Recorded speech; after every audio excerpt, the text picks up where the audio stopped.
यदि कोई आश्रय देने योग्य है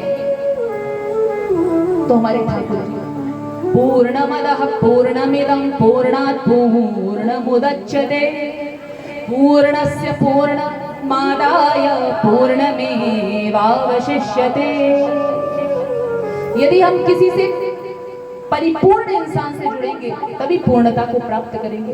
तो इस दुनिया में भगवान के अलावा तो कोई परिपूर्ण है नहीं महाराज, क्योंकि यदि हम परिपूर्ण अपने आप को मान ले तो हमारा ये शरीर एक दिन छोड़कर हमें चले जाएगा। ये जो सृष्टि है इसका भी प्रलय हो जाएगा। तो क्या है, ये परिपूर्ण हो ही नहीं सकता। इसको बनाने वाला परिपूर्ण है तो उसको ही पकड़ो ना, दुनियादारी के चक्कर में क्यों पड़ने का। व्यवहारिकता निभाइए, मैं यही कहती हूँ, व्यवहारिकता निभाना आवश्यक है, प्रेम करना भी आवश्यक है, क्योंकि हम में राम तुम मेरा सब में राम समाए। सबके भीतर भगवान का ही वास है, प्रेम करिए, लेकिन हाँ आसक्ति मत पालिए। बात बस आसक्ति की है, आसक्ति मत पालो। ऐसा मत कर दो भैया कि अंतिम समय में ऐसी आसक्ति पालो, किसी जानवर को याद करो। कितनी माताएं तो बिल्ली पालती हैं, कुत्ते पालती हैं। ये ट्रेंड बन गया है, जितना प्यार अपने बच्चे को नहीं देंगी उतना प्यार तो कुत्ते और बिल्लियों को मिल रहा है महाराज। तुलसीदास जी ने तभी तो कहा था, आवत ही हर्षे नहीं नयन नहीं सने। तो कहां से प्रसन्नता होगी? कुत्ता बिल्ली लेकर जाएंगे तो प्रसन्नता होगी ना महाराज। ये सब तो पालने ही नहीं चाहिए, हमारे हिंदू शास्त्र में ये है ही नहीं। हमारी शास्त्रों में वर्जित है, पशु पालन नहीं होना चाहिए घर में। पशुओं के लिए भी भगवान ने स्थान बना रखा है, तो गृहस्थ आश्रम में उनको क्यों लेकर आ रहे हो? प्रेम उनसे भी करिए, लेकिन घर में पशु पालन, घर को पशुओं का घर मत बना दीजिए महाराज। अब भगवान के एक भक्त की और कथा आती है, गज और ग्राह की कथा। माताओं ने सुना होगा गज और ग्राह की कथा। त्रिकूट नाम का एक विशाल काय पर्वत था। कौन से नाम का? त्रिकूट नाम का विशाल काय पर्वत था। वहां पर गजराज, एक शक्तिशाली गजराज जो है अपनी हथनियों के साथ में रहता था। उससे सभी जीव जंतु बाकी के, यानी शेर, चीता, ये जंगली जानवर भी उससे डरते थे, उस हाथी से, क्योंकि वो बहुत ही ज्यादा बलशाली था। एक दिन की बात है, वो उसको विहार करने का मन किया और भ्रमण करने का मन किया, तो वो अपनी हथनियों के साथ में, अपने समस्त परिवार वालों के साथ में, हाथी हथनियों के झुंड समेत वन में विचरण करने के लिए निकल पड़ा। अच्छा, वहां पर विचरण तो वो कर रहा है, लेकिन विचरण करते करते उसे प्यास लग गई। उसने सोचा कोई सरोवर आगे मिल जाता है तो सरोवर में जलपान कर लिया जाएगा। आगे जाता है, एक सरोवर आता है, उस सरोवर में घुस जाता है, अपनी हथनियों के साथ में जलपान करता है। उसके बाद जल क्रीड़ा करने लगता है, जल उछाल उछाल के खेल रहे हैं। उसके बच्चे भी हैं, हाथी हथनियों के बच्चे भी हैं, वो भी सब आराम से खेल रहे हैं भैया। और हाथी एकदम मदोन्मत्त हो चुका है। अब उसको ये था कि वो थोड़ा सा स्नान कर लिया, जलपान कर लिया, निकल आना चाहिए था, लेकिन वो आराम से जल क्रीड़ा कर रहा है। और नीचे से मगरमच्छ महाराज, यानी ग्राह, ग्राह का मतलब होता है मगरमच्छ। ग्राह जी ने उनके पैर को पकड़ लिया, हाथी जी के पैर को कसकर पकड़ लिया। हाथी ने सोचा, अरे मैं तो वन का राजा हूँ, मेरा क्या ये बिगाड़ सकता है तुच्छ मगरमच्छ, मेरे सामने तो ये कुछ भी नहीं है। इसलिए कहा जाता है किसी को कम नहीं आंकना चाहिए।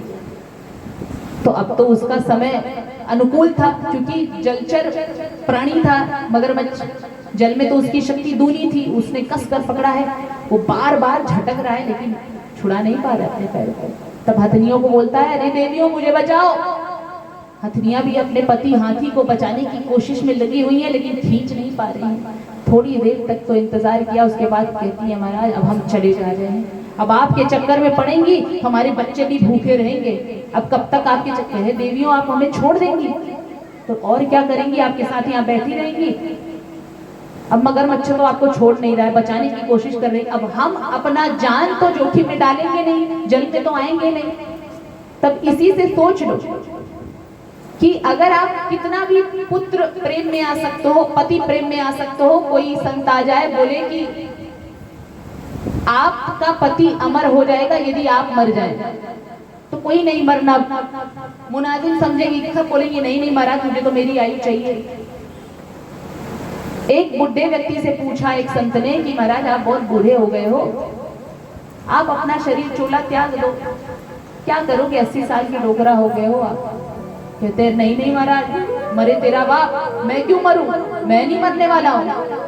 मतलब 80 साल का हो गया है, 90 साल का हो गया है, शरीर काम नहीं कर रहा है, सारी इंद्रियां शिथिल पड़ गई, लेकिन फिर भी जीने की लालसा बनी हुई है। इस तन से, इस शरीर से सबसे ज्यादा प्यार करता है इंसान, और जबकि ये तन भी एक दिन छूट जाता है, तो परिवार वालों से क्या प्रेम करेगा। इसीलिए तो कहा जाता है व्यवहारिकता तक ही सीमित रखो भैया। तब गुरु नानक जी कहते हैं प्रीतम जान लियो मन माही, अपने सुख से ही जग बांधो, को काहू को नहीं, प्रीतम जान लियो मन माही। अब ये गजराज भी समझ जा रहा है, जबकि ये पशु है, लेकिन हम इंसान हैं, हम इंसानों को ये बात समझ में नहीं आती भैया कि हम यदि प्रेम करें, सच्चा प्रेम करें, सच्ची आसक्ति, यदि सच्ची कामना हो तो ठाकुर जी को पाने की, यही आसक्ति तो हम नहीं पालते। कथा में समझ में आता है, कथा में सारी माताएं मुंडी भी हिलाती है, सारी बातें उन्हें चकाचक महाराज समझ में आता है, लेकिन कथा पंडाल से बाहर जाते ही वो सारी बुद्धि क्षीण हो जाती है। यही तो है कलयुग का प्रभाव। कथा में बराबर समझ में आ रहे, हाँ हाँ सही बात है, किसी में आसक्ति नहीं पालनी चाहिए, व्यवहारिकता ही निभाना चाहिए, लेकिन ऐसा होता नहीं है, उल्टी गंगा बहने लगती है। लेकिन आप लोग ऐसी नहीं है, आप सभी देवियां ऐसी नहीं है, तो मुझे पता ही है कि आप कथा भी सुनती हैं, उसके बाद चिंतन मनन भी करती हैं, और अपने पतियों को, अपने पुत्रों को, सबको कथा के बारे में जानकारी भी देती हैं।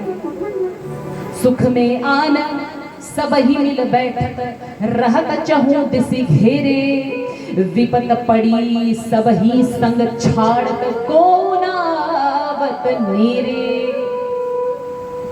क्योंकि ये दुनिया जो है ना वो सुख का साथी है। आप सुखी हो, ऐश्वर्य संपन्न हो, आपके पीछे पीछे ना चाहते हुए भी लोग आएंगे, और यदि आप दुखी हो तो जो आपका अपना भी ये छोड़कर चला जाएगा।